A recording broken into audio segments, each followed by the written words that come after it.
So, hello mga kapatid! Welcome to my mini vlog. 2:57 nga pala ng madaling araw dyan. Nagre-ready si father ng mainit na tubig para sa mga nagbubunot ng punla at ay tawag doon. Basta yung bunubon na tinatawag. Antok na antok pa nga ako dyan. Tingnan nyo naman, sobrang dilim pa ng paligid namin. Grabe, ang hirap talaga maghanap buhay sa panahon ngayon. At yan na nga, nire-ready na namin yung mga dadalhin. Kung yung mga yung oh.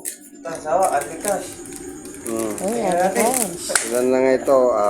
Isa, dalawa, apat na. So, ayan, lalabas na kami ng bahay. Ayos muna kami para higian, para pumunta sa kung saan nagbubunot. Magpapabunot si father. Maglalakad nga lang kami dyan kasi malapit lang yun sa bahay namin.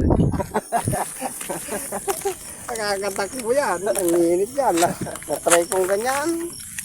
Nakabuyan ako ng mainit na tubig. Talagang sinabi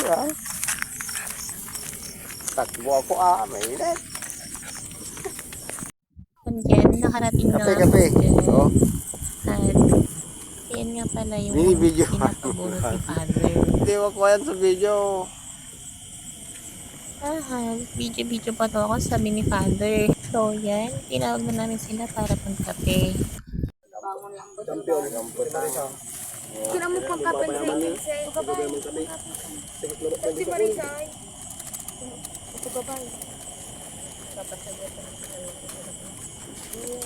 Tuwang-tuwa nga sila dyan kasi meron silang painit sa madaling araw. At yan, hindi ko pinapala to sa kanila. Nag-video ako kasi baka mahiya sila. Ano na eh. Oh! Magkapit ka na eh. Alam mo tayo papasyak sa isang balong pulo. Ang putang sa kuy. Maninagam lang tiri ko kuy aming utang. Ang kasong pala. Nagam ay da sublay ka la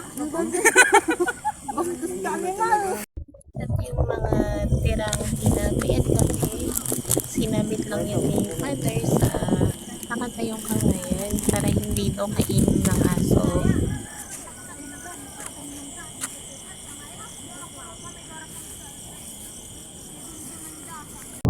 Tapos niya, uwi na kami ng bahay. Siyempre, inaantong-antong kami, kaya itinulong muna namin. Kung si Parin, sinabi niya, bawal ng anak ko. That's all. Thank you for watching. Take care always mga kapatid. Bye-bye.